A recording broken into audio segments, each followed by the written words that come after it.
Hello and welcome. I'm Kamla. My guest today is the Indian Ambassador to the US, Nirupama Menon Rao. This is part 2 of our interview. In part 1, Ambassador Rao talked about the opening of the US-India relationship and how it has evolved and how she uses technology, especially Twitter. Today, the India-US relationship is a defining partnership, as President Obama spoke about it when he came to India in November 2 years ago. It's a defining partnership. It is a partnership that is very much rooted in the world of the 21st century. And why do I say that? It is because it is so multifaceted, this partnership today.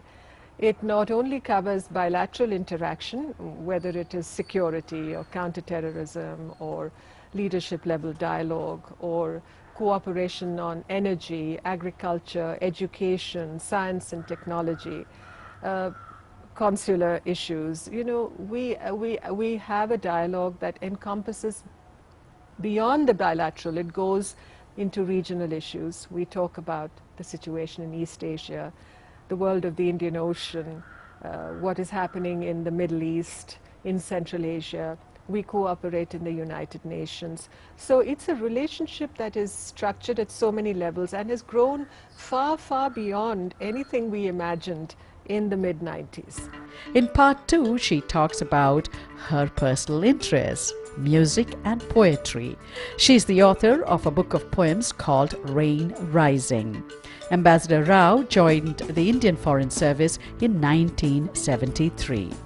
The language of communication reminds me that you're also a poet and you've published a book of poetry. That's right. How did you find the time to write a book of poetry in the midst of your diplomatic work? Well, Kamla, I've been a student of literature in college, and I had always been fascinated by language, by words. And not words as empty concepts, because words often are laden with so much meaning, and you can interpret them in so many ways. And as a diplomat, the language of communication is so seminal, so central to what we do. And I found that my love of literature and what I do as a diplomat and the daily, tools of diplomacy, as it were, are so inextricably intertwined with literature and style as much as, of course, substance. So writing poetry, I felt, was relatively, relevant also to what I did. And the raw material, the inspiration for what I wrote in my poetry came from my experiences, came from my travels, my meetings with interesting people. And I've always been interested in reading and the arts and theatre. Do you find time to read? On long flights, especially the long flights that I take very often across the United States or back home to India. So I've always loved reading, especially as a child. I was a voracious reader.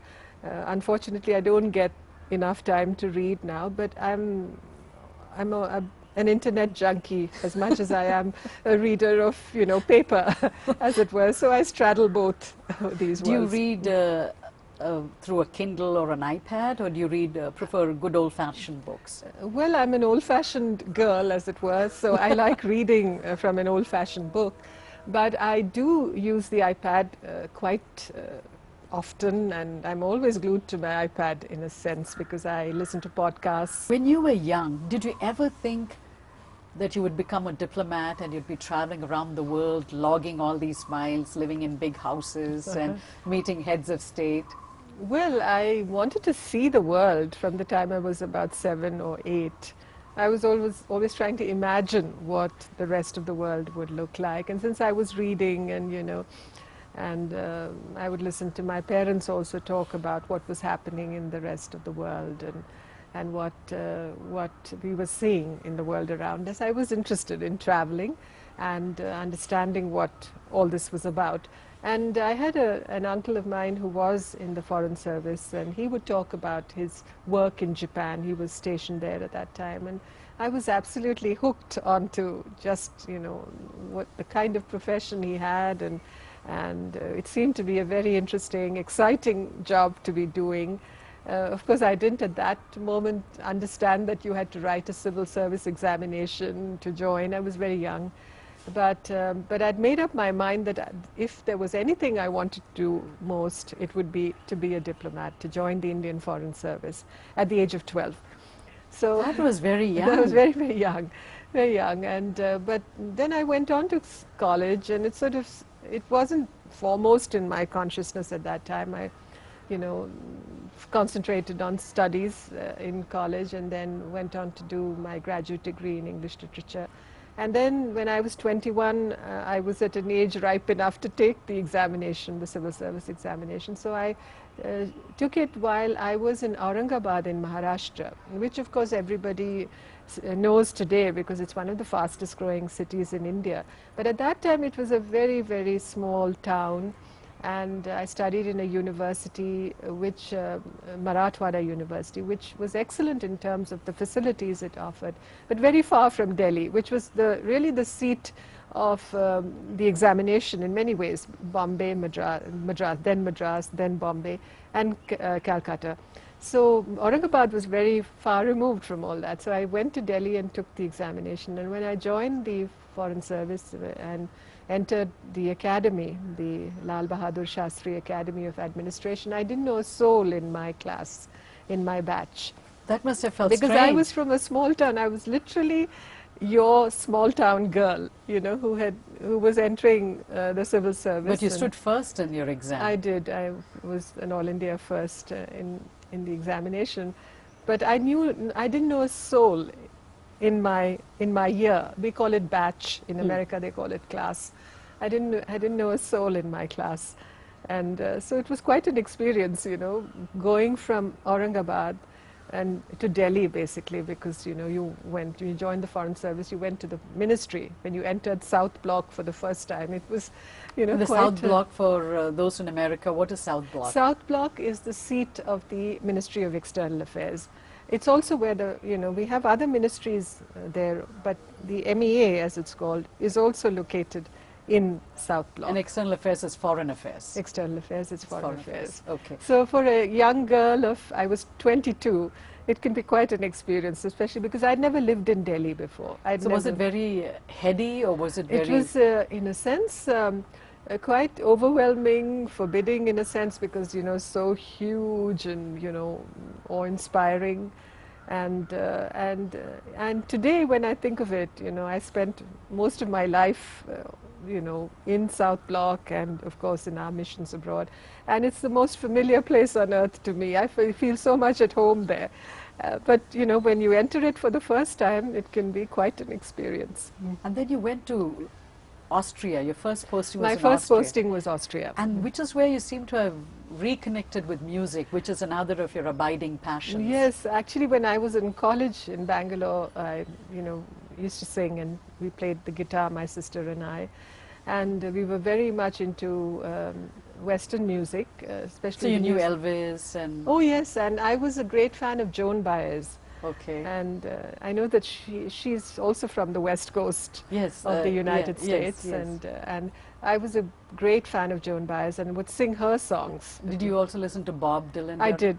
I did listen to Bob Dylan. So America was there in the 60s oh, yes. and 70s? It was very much there in the 60s and 70s. We watched the movies, the American movies, and although we didn't have internet and we didn't have, you know, all the technology at our fingertips that you have today, we were still quite well wired into what was happening outside. Especially American music and the films. American music and what was happening on American campuses, the protests against Vietnam and the whole, the outpouring of youthful sentiment and the Martin Luther King saga, the civil rights movement, all that, you know, we were witness to. I mean, sitting in India, but we knew what was happening. My father would bring home, Time and Newsweek and Life, and those days we had a magazine called the Saturday Evening Post also, which we would read. And we had access to a lot of information. You know, people talk of India as a closed economy at that time, but we were always open to information. We knew what was happening outside, especially we in the middle class, who had the privilege of good education and all, we had opportunities to read and to access information about the outside So world. you knew about Norman Rockwell Oh painting yes, and everything. oh yes, we did. Andrew Wyatt and Norman All those Rockwell. paintings Yes. and works you were very And familiar when, with. as a young girl of 16, 17, I did know about that and about American history. We did a course in American literature when I was in Aurangabad, you know, sitting in Aurangabad, thousands of 10,000 miles away from the United States. We did a course in American literature where we studied Arthur Miller and Herman Melville and Tennessee Williams, and it was a full-fledged course which I enjoyed tremendously because we had a professor who had come back after Fulbright in Indiana, and he was our, you know, teacher for that course. And he, So in Vienna you discovered music and opera. that's right. And then you've also taken a course in opera singing. I have learned a little of opera singing, and not because I can ever aspire to be an opera singer, because it is difficult work and it requires a lot of physical strength also. And In what way when you say physical strength? because in terms of your ability to project voice, to hold your breath, you know, just it requires a lot of physical strength also. And you find opera singers are usually, you know, they look very strong also, and they are very strong. And I learned that when I began to study just the technique of opera singing, that it takes a lot of physical strength also to be a good opera singer.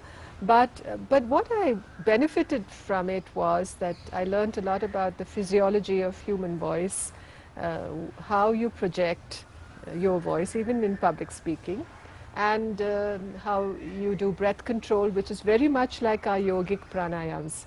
Very much. I mean, people don't understand that, but what you do in opera singing is so similar to doing the pranayams, you know, how you breathe from the Regulate your diaphragm, breathing. Huh. regulate your breathing, you know, take deep breaths and hold it, and be able to graduate the use of that breath, which is what opera singing is all about, because you have long singing lines and you cannot afford to take your breath at the wrong place, because an expert will immediately point it out. You know, so you have to be able to hold your breath and take it at the right place, which is, I think, a very scientific concept, and requires a lot of almost meditative sort of focus. So And do you watch a lot of operas then? I do. I love watching opera, and I think I love watching the Indian classical arts also. I'm equally, you know, fond of both. The cultural expressions. And opera, you know, in many ways the themes of operas are very simple. They're about love and hate and death and Almost like destruction. Bollywood films. They're almost like, yeah. They're also over the top. Yeah, but I like the sound, the spectacle. Maybe it's the Indian in me that likes it. I like the sound, the spectacle, the color, the in-your-face sort of, you know, expression. I like it. Do you have any fondness for any particular operas? Italian or German? I like both the German and the Italian operas. I like Puccini. I like the Puccini operas particularly. And next month in the Kennedy Center in Washington at the Metropolitan Opera in New York, there will be an Indian themed opera premiering.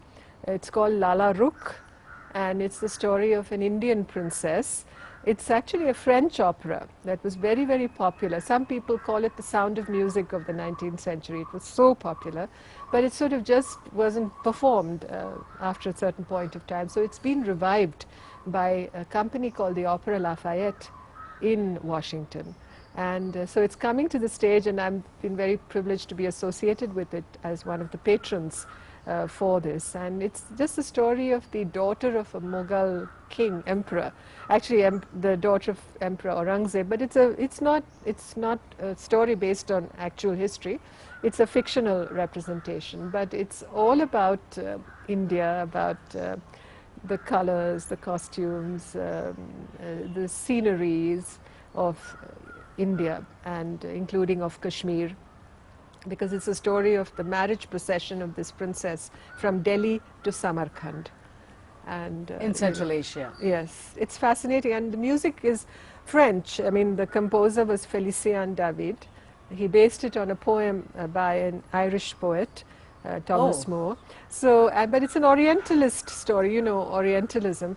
But all the same, I think since it's an opera, it's very charming, and and it should attract a lot of interest, I believe, and therefore, you know, put the spotlight on India also. So I'm happy to be associated with it. You also sing Broadway numbers? I do. I am interested in both jazz and show tunes, as they call it in the US, Broadway.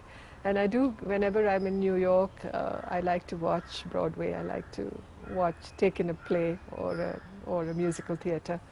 This question comes from a viewer. How do you juggle your professional life, being a mother, and being married to a husband who was also in the administrative services, and he also had his career track and you had your career track, and you both have 2 kids? Yes. So how did you manage all of that?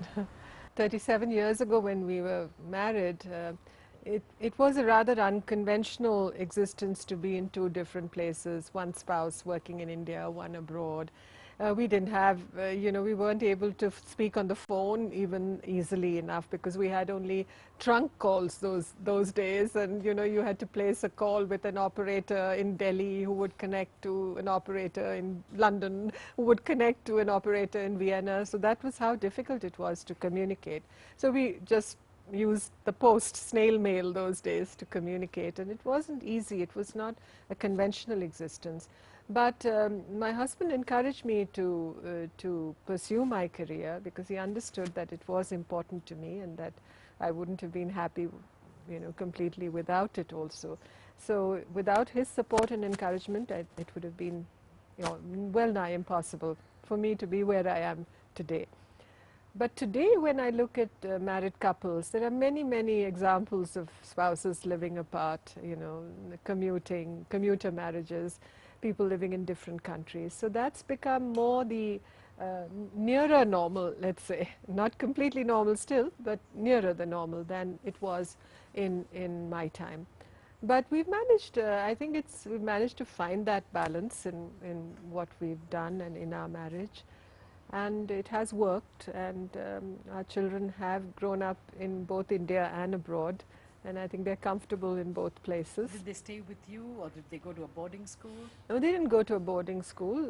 They basically were with us. My older son spent more time in Delhi because I was posted in Delhi with my husband for a lengthier period of time. But my younger son has grown up in different capitals. You know, he's been everywhere I've gone, whether it's Washington, Peru, Lima, that is, and Moscow, and Sri Lanka and Beijing. So he's been in all these places. And what is the dinner table conversation when you have your children around? Do you ever talk about your travels, or do you talk about movies, films? What do you talk about? Well, we're just like any family. I think, you know, we talk about what's happened that day, or who we've met, or issues that need to be discussed and sorted out in terms of, you know, what the children want in terms of advice, or asking them what they're doing. So it's a very normal sort of conversation when we have dinner together, which is not very often because we're all in so many different places. You know, my husband always refers to us as the nuclear family that has gone further nuclear. so, so it's the nucleus that has been further split. I think life is all about balance. I think we all learn that. I think it's just to create that kind of equipoise that we all need, you know, in daily existence. I think it's all an organic process, I believe. There's nothing that is preordained, I believe. I mean, I know in India we talk about fate and we talk about destiny. But I think you make your own destiny and you mold your own fate in many ways because of your attitudes, your personality, your perspectives. Do they keep tabs on you via Twitter then? No, I'm the only one in my family on Twitter. They're very conservative, I think, with the rest of the family, and they're all men, and I'm the only woman in the family, but I seem to be the most keyed into social media. How did you get into Twitter? I've always been interested in media, in communication. I'm fascinated by the whole business of communication and language of communication.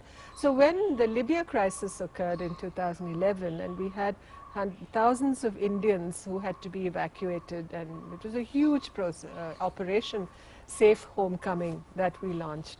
So at that time I felt that, you know, many people stranded inside Libya, in towns like Misrata and away from even Tripoli, the only way we could communicate with them was via Twitter.